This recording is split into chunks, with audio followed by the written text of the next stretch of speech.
여러분 주님 사랑하십니까? 제가 323장을 신학교에서 많이 부르죠. 파송받을 때, 졸업 예배 때 많이 부르기도 합니다. 3절 가사가 이러하죠. 존귀 영광 모든 권세 주님 홀로 받으소서. 멸시 천대 십자가는 제가 지고 가오리다. 주님만 영광 받으시고 자신은 멸시 천대 받겠다는 것입니다. 이름 없이 빚도 없이 감사하며 섬긴다는 것입니다. 어떻게 이렇게 할 수 있을까요? 주님의 사랑 때문이 아니겠습니까? 기도하는 가운데 요한일서 4장 10절의 말씀이 떠올라서 말씀을 드립니다. 사랑은 여기에 있으니 우리가 하나님을 사랑한 것 아니요 하나님이 우리를 사랑하사 우리의 죄를 속하기 위해서 화목제물로 그 아들을 보내셨습니다. 사랑은 여기 있다 말합니다. 우리가 하나님 사랑한 거 아니래요. 하나님이 우리를 사랑하사 우리 죄를 대속하기 위해서 대속제물로 주신 그 아들을 보내신 것, 그것이 사랑이라고 말합니다. 그래서 우리에게 권면하는 것이 있습니다. 사랑하는 자들아, 하나님이 이같이 우리를 사랑하셨은즉 우리도 서로 사랑하는 것이 마땅하다. 여러분, 서로를 사랑하고 계십니까? 사랑하고 계십니까? 내 몸처럼 이웃을 또한 사랑하고 있습니까? 무당도 스님도 자기 자녀는 사랑합니다. 이웃을 사랑하는지 우리는 생각하게 되는 것입니다. 오늘 저는 하나님의 말씀, 여호와의 말씀이란 제목으로 말씀을 증언하길 원합니다. 특별히 교육부를 한 번 더 말씀드리면 참 저도 애끓는 마음이 있습니다. 교육전도사부터 하면서 유치부부터 청년부까지 다 아우르면서 생각해보면 다 눈물입니다. 선생님들이 모여서 기도하고 또 공과도 준비하면서 시연도 해보고 또 차량 운행이나 그런 체크리스트를 만들면서 계속 확인하고 확인합니다. 무엇보다 하나님이 도와줘야 된다는 것을 우리는 믿음으로 고백하죠. 그래서 선생님들이 많이 변화되고 또 신하의 독도 돈독해지는 것을 수련회나 성경학교를 통해서 변화되는 것을 또한 경험하게 됩니다. 또 기억 남는 것이 2006년도에 수원 종로교회에서 교육전도사를 할 때 감리교 신학대학교의 그 기독교 교육학과 교수님이 와서 세미나를 했는데 여러분들을 참 수고하고 애씁니다. 그런데 아이들이 기억하는 건 두 개입니다. 성경학교하고 수련회입니다. 그 많은 주일날 예배를 드리고 하나님의 말씀을 기억 못하는데 성경학교는 기억한다는 것입니다. 수련회는 기억한다는 거예요. 일주일에 1시간만 예배 드리는 것으로 아이들이 변화되는 것이 아니라 온전하게 주님께, 저 때 어렸을 때는 4박 5일씩 성경학교를 했지만 새벽 예배도 있고 했지만 어찌됐건 주님 앞에 온전히 녹아지고 예배할 수 있는 것이 그들에게 변화의 시점이라는 것을 말씀한 것이 기억에 남습니다. 교육부를 기억해 주시고 교육 목사님과 우리 부장님 그리고 선생님들을 기억하면서 끝까지 수련회 마칠 때까지 하나님의 역사만 온전히 나타나도록 중보기도 요청합니다. 오늘 말씀은 요나서는 제가 시간이 되는 대로 주일 오후나 혹은 수요 예배 때 말씀을 증언하려고 합니다. 왜냐하면 이 시대에 시사하는 바가 많기 때문에 그러합니다. 요나 선지자는 보시면 밑에는 남유다입니다. 위쪽은 북이스라엘 10개 지파고 밑에는 남유다 베냐민은 너무 사사기 때부터 너무 작은 민족이었기 때문에 남유다에 흡수돼 버립니다. 그냥 통상 유다라고 하죠. 근데 북이스라엘은 10개 지파입니다. 근데 거기에 호세아, 아모스, 요나가 있죠. 그 세 사람이 활동했던 예후 왕조 시대, 여로보암 2세라고 또 밑에 있죠. 이때가 또 솔로몬 시대만큼 부흥했던 물질적인 풍요가 많았던 시대입니다. 당시 시대는 여로보암 2세가 통치하는 시대로서 북이스라엘의 13번째 왕 여로보암 2세 때 일입니다. 그때 사회상은 한마디로 물질적인 풍요와 영적인 빈곤의 상태였다는 것입니다. 물질적인 풍요와 영적인 풍부함은 비례하지 않는 것 같습니다. 잘 살면 신앙이 떨어지는 것 같습니다. GDP가 2만 불 넘어갈 때 유럽의 교회들 다 보십시오. 경건운동 한다라고 하면서 오히려 삶이 종교의 자유를 외치면서 뭐랄까요? 마약도 합법화되고 종교의 자유라고 하면서 그런 성의 정체성도 잃어버리고 그러한 모습들을 볼 때 물질적인 풍요와 영적인 풍요는 비례하지 않는다라는 것을 많이 생각합니다. 이 시대도 그랬습니다. 열왕기하 14장 23절부터 27절에 보면 노란 글씨 보겠습니다. 여로보암이 사마리아에서 왕이 되어 40년간 다스렸습니다.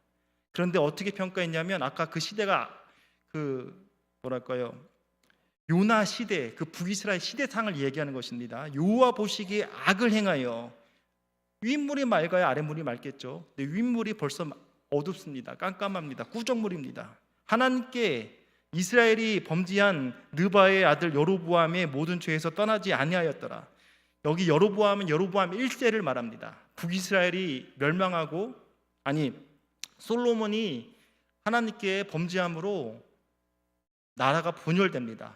그나마 아버지 선조가 다윗이 하나님을 신실하게 믿었기 때문에 아버지 때문에 솔로몬은 덕을 봐서 솔로몬 시대까지만 통일 왕국이 되고 둘로 가나지죠.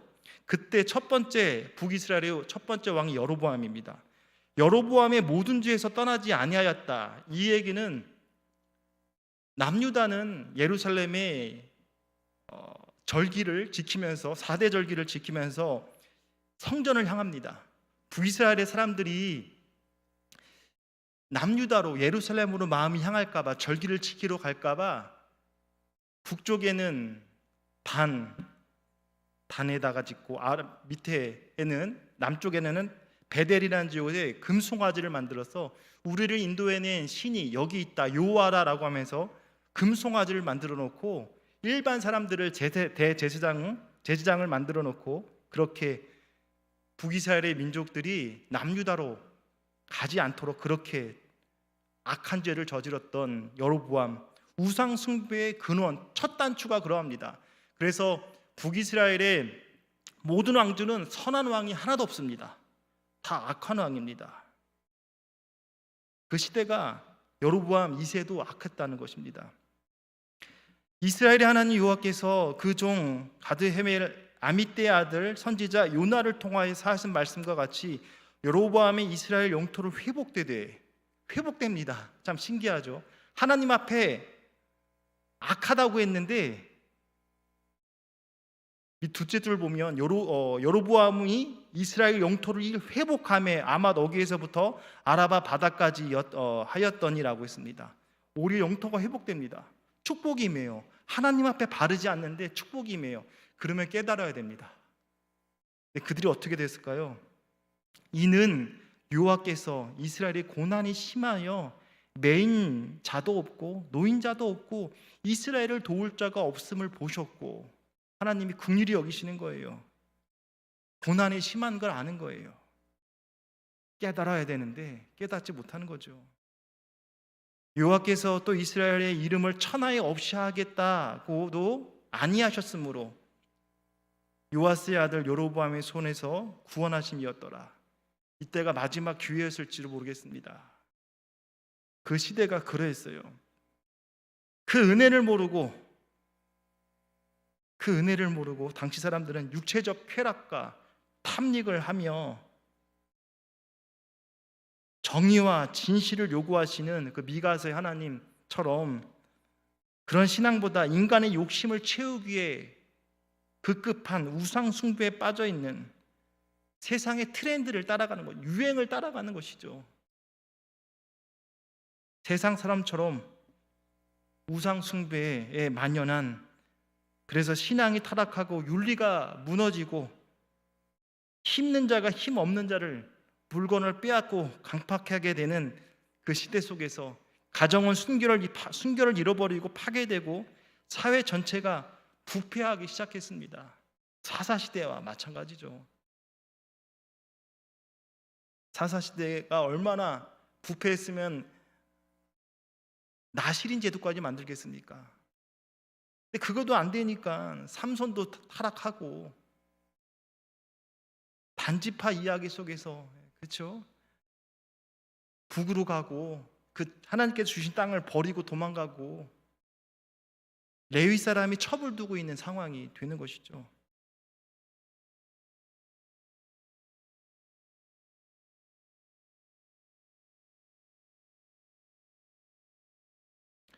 우리가 요나서를 볼 때 드라마틱한 이야기를 알고 있습니다. 요나서 너무나 익히 잘 알고 있습니다. 동시에 오해도 참 많은 말씀입니다. 요나의 이름의 뜻은 비둘기입니다. 이를 해석하면 이름 그대로 해석하기엔 곤란함이 참 많아요. 어리석은 이미지도 있기 때문에 그러합니다. 어느 교수님이 요나를 가리켜 이렇게 얘기했습니다. 성적은 A 플러스나 성질은 고약한 F 학점 학생으로 묘사했습니다. 바울도 그래요. 바울도 바나바와 다툽니다. 1차 전도 여행 갔다가 마가 요한이 마가의 다락방에 그 마가 맞습니다. 바나바의 생질이기도 하고 그가 전도 여행하다가 힘들다고 돌아왔어요. 바나바는 그를 데리고 가자 그러고 안 된다, 데려갈 수 없다. 그것 때문에 싸워갖고 사도행전 15장에 갈랐습니다. 그래서 실라, 누가와 그리고 바울은 떠나고 바나바는 키브로스 구브로로 마가랑 떠나게 되죠. 근데 마지막에 보면 디모데후서 4장 11절에 보면 내가 돌아올 때 마가를 데리고 오라, 나한테 유익한 자라고. 바울도 나중에 관계가 개선되고 좋아집니다. 어찌됐건 요나를 생각할 때도 성적은 A 플러스나 성격은 괴팍한 F 학점으로 평가했습니다. 개인적인 능력은 탁월하지만 성깔이 좋지 못한 학생으로 평가한 것입니다. 머리도 좋고 지혜도 있으나 하나님의 뜻에 순종하는 데 쓰지 않고 자기 멋대로 들나귀처럼 뛰어다닙니다. 그래서 훈련을 많이 받은 사람입니다. 그래서 요나서는 이렇게 시작합니다.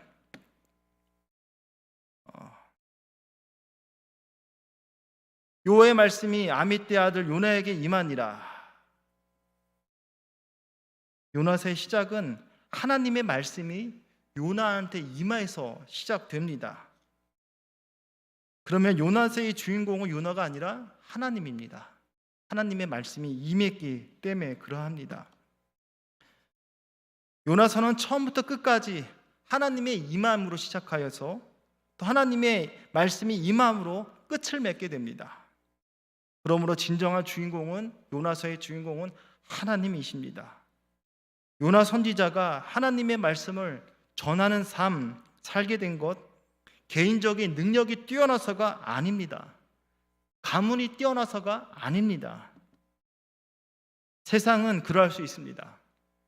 세상은 그러할 수 있습니다. 아버지의 재능, DNA가 있어서 자녀가 더 그거를 극대화해서 일본에서도 3대, 4대째 가업을 잇는 경우도 있고 맛을 유지하거나 또 더 효율적인 방법을 찾아낼 수 있습니다. 그러나 하나님의 일은 하나님이 하십니다. 하나님은 개인적인 능력을 원하지 않습니다. 가문이 좋은 것을 원하지 않습니다. 하나님의 일은 하나님께서 세우시며 기름 부으십니다. 하나님의 말씀이 요나에게 임했다라는 것입니다. 축복된 인생입니다. 하나님께 붙들린 인생은 축복된 인생입니다. 여기서 육신의 편안을 이야기하는 것이 아닙니다. 우리 구약의 축복을 이야기할 때는 물질적인 풍요, 욥을 봐라, 나중에 물질의 배가 되지 않느냐, 그것을 복으로 얘기하지 않습니다. 성경에서 오히려 주님이 믿는 것이 복입니다. 영원한 본향으로 이끄실 그 영생을 주기 위한 그 주님을 믿는 것이 더 복된 인생인 것입니다. 왜냐하면 우리 인간에게는 이 물질로 만족할 수 없습니다. 하나님이 모든 것을 지으시되 때를 따라 아름답게 하셨고 또 사람에게는 영혼을 사모하는 마음을 주셨느니라. 여러분, 물질 암만 많이 있어도 만족함을 못 느낍니다. 왜냐하면 인간은 영혼을 사모하는 마음을 주었다라고 했습니다. 영혼을 사모하는 마음. 그 주님께서 하나님의 일을 위하기 위해서 붙드신다, 기름 부으신다, 더할 나위 없는 축복이고 평강일 것입니다. 인간은 편안을 원하지만 하나님은 평강을 주시길 원합니다. 세상에 주는 평강이 있죠. 편안이 있죠. 소금물입니다. 만족하지 못합니다. 마실수록 더 짜게 느껴지고 강도가 더 깊어져야 됩니다. 내가 주는 평안은 세상과 다르다고 했습니다. 하나님께 붙들린 사람, 영혼을 사모하는 마음, 영혼이 충족될 때 기쁨이 넘치는데 성령을 기름을 부었다. 우리 표현으로 하면 성령에 충만한 사람이 될 것입니다.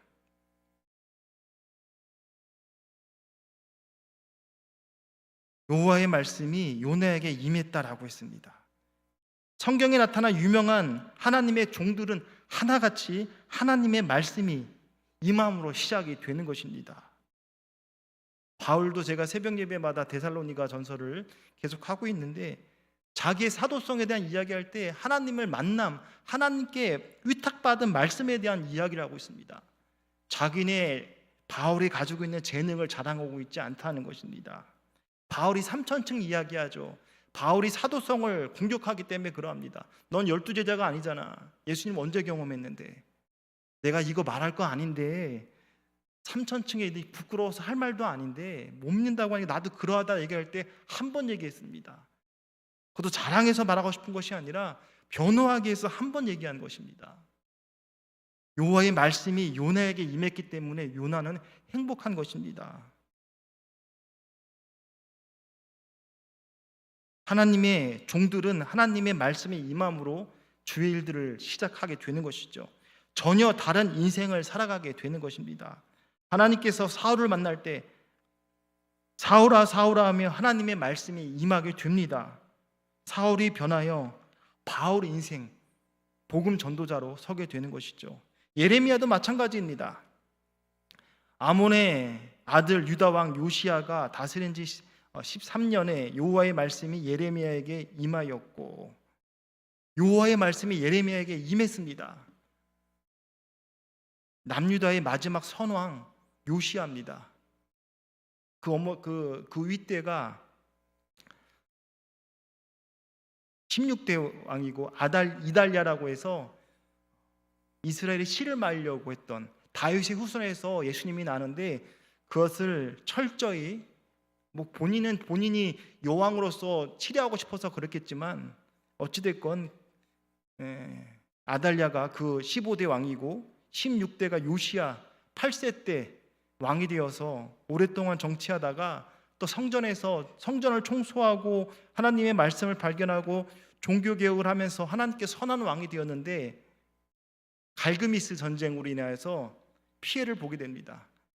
아수르와 강대국과 세계사로 온 이야기입니다. 아수르와는 강대국과 바벨론이라는 신흥 강국이 있습니다. 붙었습니다. 밀리게 되니까 아수르가 결국은 멸망합니다.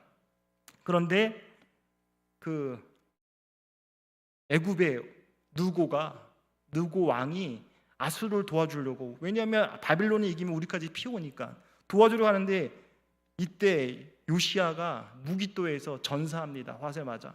아까운 나이죠. 아까운 또 왕이기도 하죠.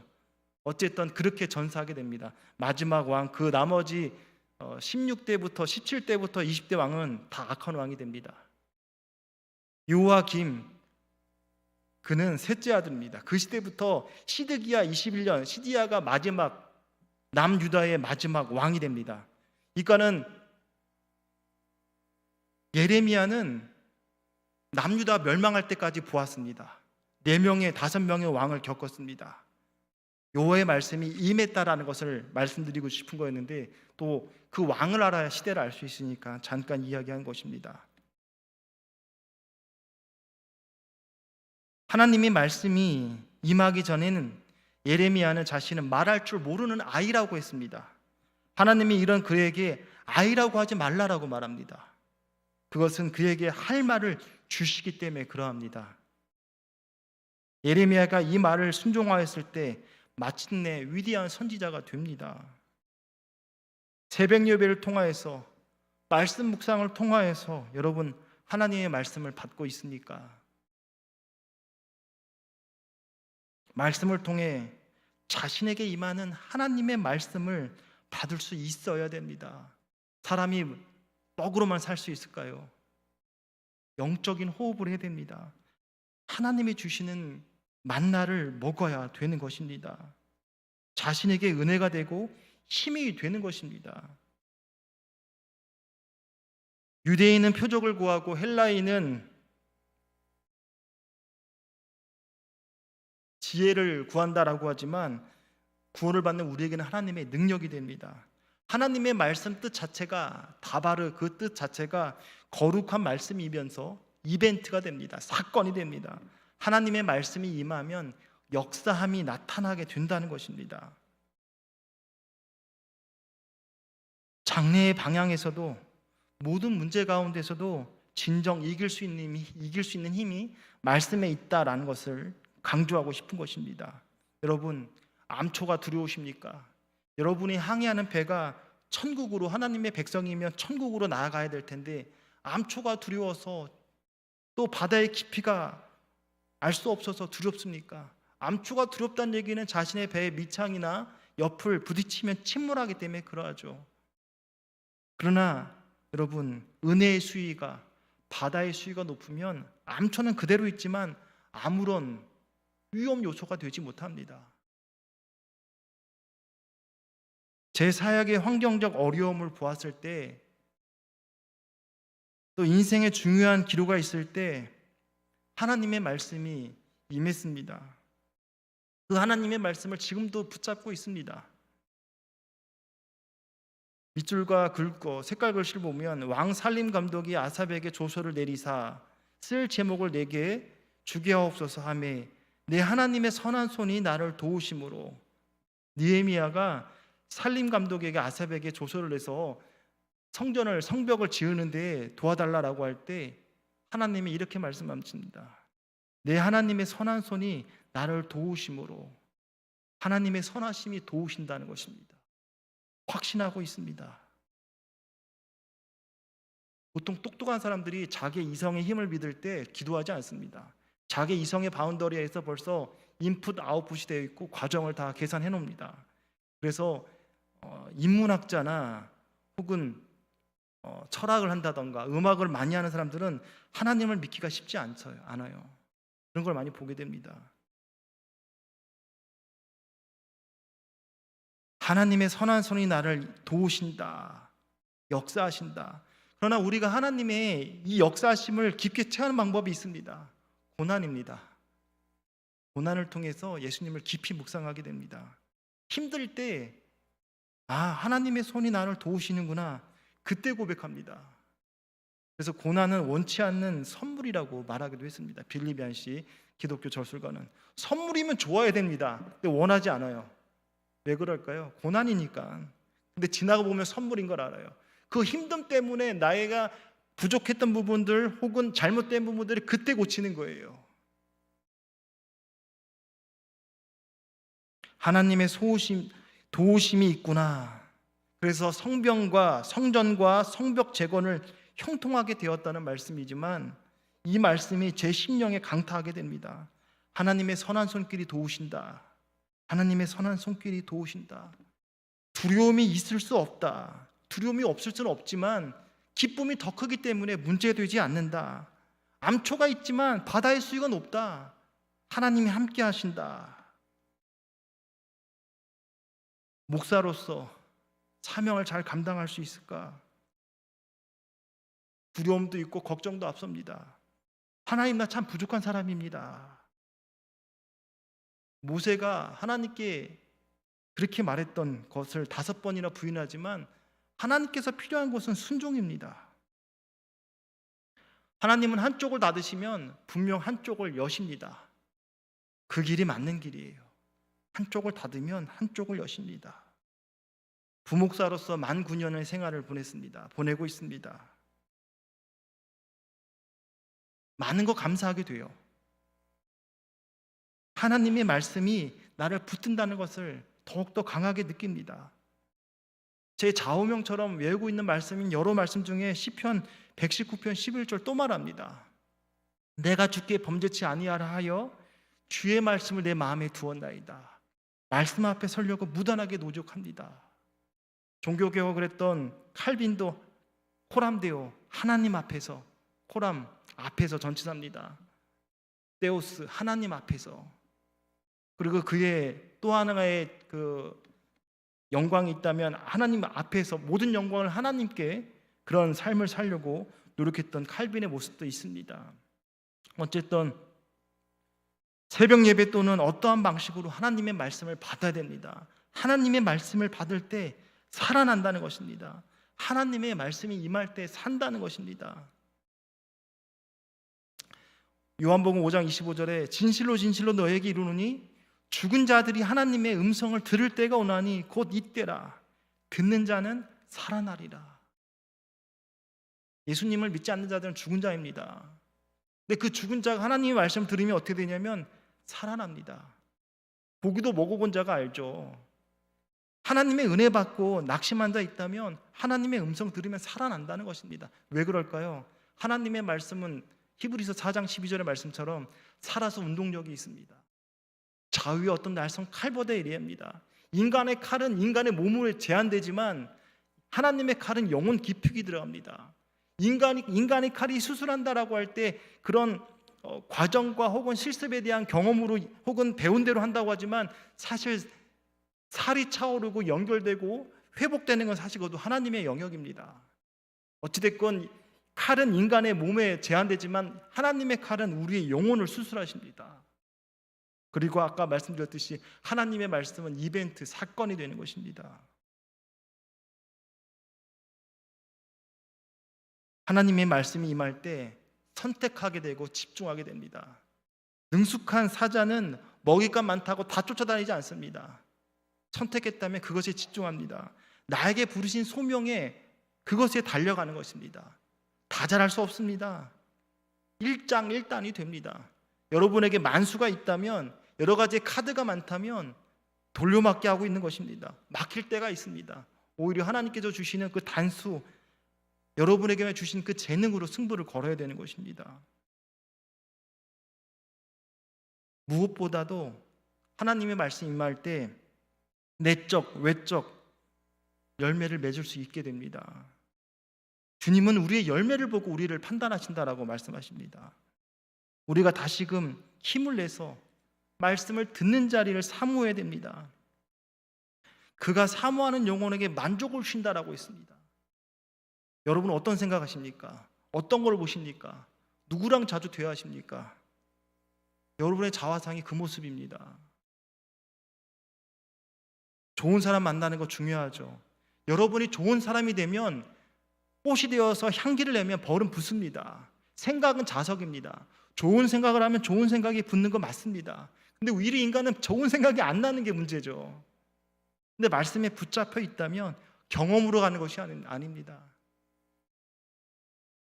너희가 환난을 당하나 담대하라. 내가 세상을 이기었노라.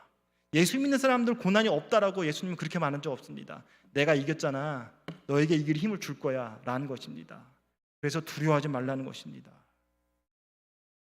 우리가 하나님의 말씀을 사모하면 만족해 하십니다. 우리가 정욕대로 구하지 않고 하나님의 영광으로 한다면 하나님은 풍성하게 베푸십니다. 그러면 구체적으로 하나님께 임한 말씀이 무엇인가?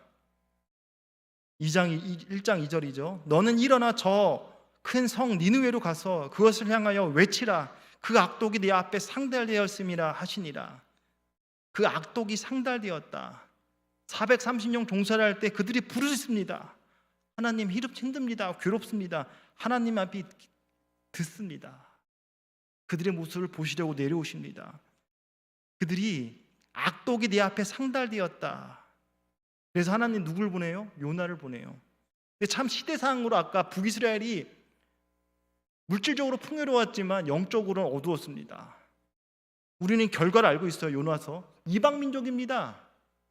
하나님 말씀이 임하니까 짐승부터 왕까지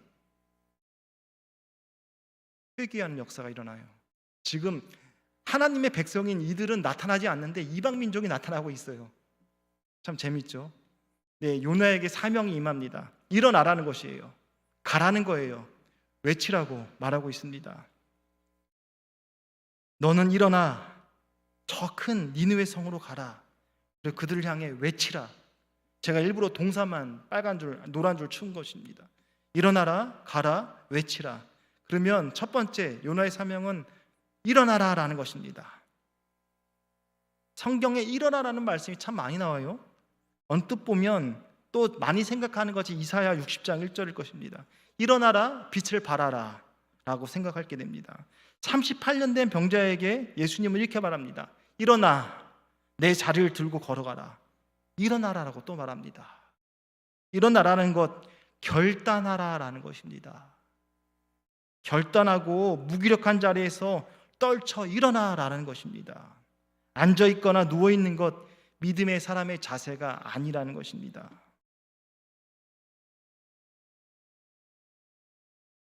실패와 절망의 자리, 하나님의 음성을 듣고 벌떡 일어나라라는 것입니다. 새로운 삶을 살기 위해서 어떤 모양으로든지 일어나 도전하라는 것입니다. 진정한 회개도 일어나 돌이키는 데 있다라고 말씀합니다. 탕자의 회개가 진정한 회개가 어떻게 되냐면 그가 자각하고 결심한 데에서 끝나지 않습니다. 그것이 다 아닙니다. 내가 정상이 아니구나. 자각만이 아니라 결심만 한 것도 아니라 일어나서 돌아갔다는 것입니다. 결국 쥐업 열매 없는 것, 돼지가 먹는 쥐업 열매 없는 것이 축복이에요. 어떤 사람은 쥐업 열매로 만족하고 닭이 아닌 닭으로 살려는 사람이 있을 것입니다. 쥐업 열매 없는 것이 그거 없으니까 아버지 집을 생각하는 것이죠. 여러분 힘들고 어렵습니까? 그것이 축복의 통로가 될 수 있다는 것입니다. 어찌됐건 일어나야 됩니다. 또 돌아와야 되는 것입니다. 하나님께 돌아야만 진정한 회개가 되는 것입니다. 우리는 가룟 유다와 베드로를 잘 압니다. 가룟 유다 은 30에 예수님을 넘기죠. 느낍니다. 은 30 다시 제사장에 갖다 줍니다. 늦었습니다. 예수님께 돌아오지 못하고 목을 매 죽습니다. 베드로 어떠합니까? 베드로는 더 나쁘죠. 세 번째 부인할 때 하늘에 대고 하나님께 맹세하면서 예수를 저주했습니다. 근데 그가 잘못했다고 닭이 3번 울기 전에 네가 나를 부인하리라는 그것이 생겨나서 통곡합니다. 그리고 예수님이 찾아와서 내가 나를 사랑하느냐 3번 묻죠. 그를 다시 회복시키십니다. 그에게 사명을 주십니다. 그 실패 자리에 하나님께서 다시 오게 하고 다시 느끼게 하고 다시 일으켜 세웁니다. 하나님 놀랍게 역사하십니다. 여러분 상처로 난 상처받았어 주저앉을 이유가 없습니다. 하나님은 다시 힘주십니다. 일어나라고 말씀하십니다. 우리의 첫사랑만 가지고 결심하는 것으로 그쳐서는 안 됩니다. 내 삶이 병든 것, 돌아가고자 하는 결심이 있어야 됩니다. 처음 행위를 가지라는 것입니다. 그러므로 어디서 떨어졌는지를 생각하고 회개하여 처음 행위를 가져라. 만약 그렇지 아니하고 회개하지 아니하면 내가 내게서 내 촛대를 그 자리에서 옮기리라. 처음 행위를 가지라는 것입니다. 회개하지 않으면 촛대를 옮긴다는 것이에요. 사람은 중독됩니다. 중독되어져요. 그 강도가 세집니다. 그 강도가 세집니다. 세상은 말할 것이 없죠. 말할 것 없죠.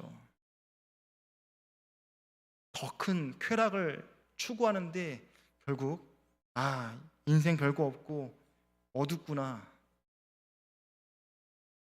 그렇게만 끝나면 좋긴 하겠죠. 더 극단으로 가는 것입니다. 둘째로 요나의 사명이 있습니다. 가라는, 일어났으니까 이제 또 하나님께서 가라고 말씀하시죠.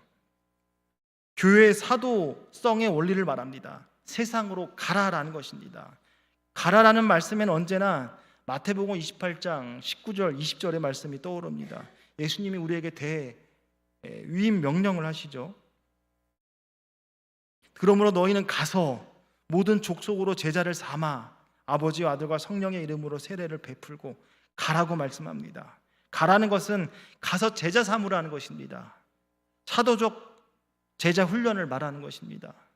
경건한 교회가 되려면 두 가지 요소가 필수적입니다. 이것이 균형 잡힌 교회입니다. 첫 번째는 교회 뜻 자체가 에클레시아, 에크는 밖으로입니다. 레시아, 밖에서 부르심을 입은 사람들, 교회라고 말합니다. 밖에서 모인 사람들이 교회에서 무엇을 하겠습니까? 하나님을 높이고 찬양하겠죠. 그것이 첫 번째 요소라면 두 번째 요소는 나가서 전하라는 것입니다. 세상으로 보냄을 받은 자, 아포스톨로스, 사도로 이야기하지만 어찌됐건 세상으로서 또 보내줘야 됩니다.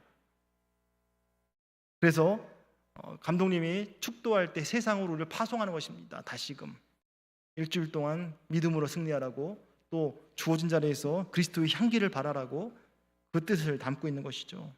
부름받고 또 보내고 교회의 두 가지 요소가 될 것입니다. 성도들은 교회에서만 우글거려서는 안 된다는 것이죠.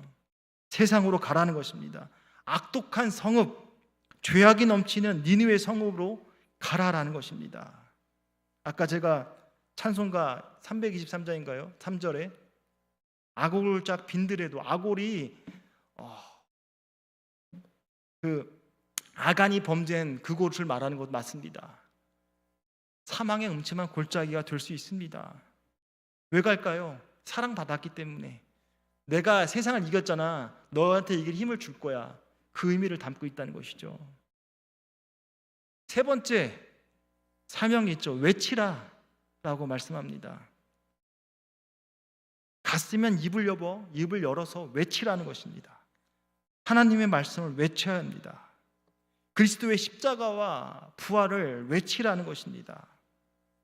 회개, 심판, 구원의 말씀을 증거하라는 것이죠.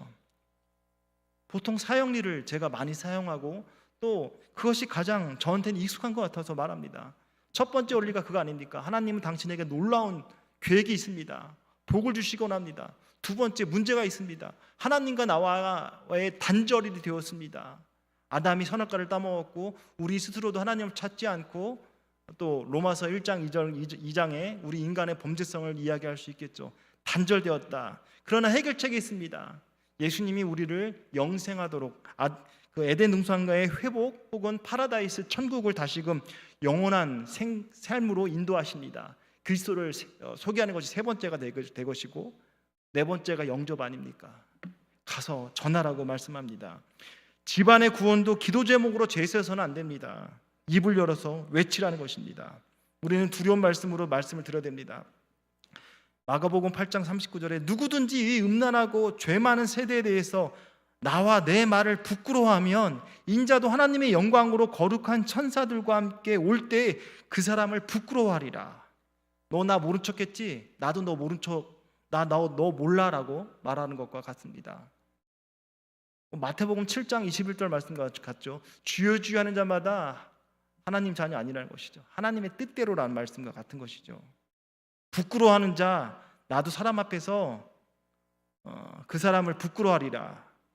아버지의 영광으로 거룩한 천사가 함께 올 때 그 사람을 부끄러워하리라라고 말씀합니다. 고구마 전도왕 이든표를 했습니다. 김기동 집사님, 지금은 목사님이 되었는데, 나가서 말하면 있고 나가서 말하지 않으면 없다라는 말을 표현을 했습니다. 사도행전 인장에 보면 성령의 충만함을 받고 그 사람들의 특징이 있습니다. 그들이 성령의 충만함을 받고 성령이 말하게 하심을 따라 각기 다른 언어들로 말하기 시작하니라. 진정한 방언이 여기 있습니다. 말하기 시작했다. 무엇을 말할까요? 그리스도의 십자가 부활을 말하는 것입니다. 그라데인과 아라비아인들이 우리가 다 그의 각 언어로 하나님의 큰 일을 말함을 듣는도다. 하나님의 큰 일, 십자가와 부활을 통해서 이루어진 사건을 말하는 것입니다. 온 세상이 하나님은 만민을 사랑하시는 복음을 말씀합니다. 너무나 익히 알고 있죠. 성경학교 때부터 우리는 밥절마다, 수련회에서도 밥절마다 빠지지 않는 구절이죠. 하나님이 사랑했습니다. 동사만 보십시오. 주어랑 독생자를 주셨다. 그를 믿는 자는 영생 얻는다라고 말합니다. 하나님이 그 아들 보내신 것, 그로 세상을 구원받게 하려 합니다. 바꿔 말하면 예수님 외에는 구원의 길이 없다라는 것입니다. 진리, 예수님은 항상 말씀하셨습니다. 진리는 좁다라고 말씀합니다. 세상의 길은 넓다고 같습니다. 찾는 자가 많지만 좁은 길은 찾는 자도 없고 적고, 영생의 길은 좁은 길이다라고 말씀합니다. 믿는 자마다 영생의 길을 열어주셨는데 그것을 믿겠습니다, 아멘 하는 자가 적은 것입니다.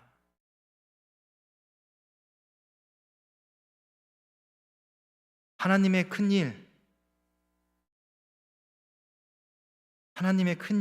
십자가 부활이라 말했습니다.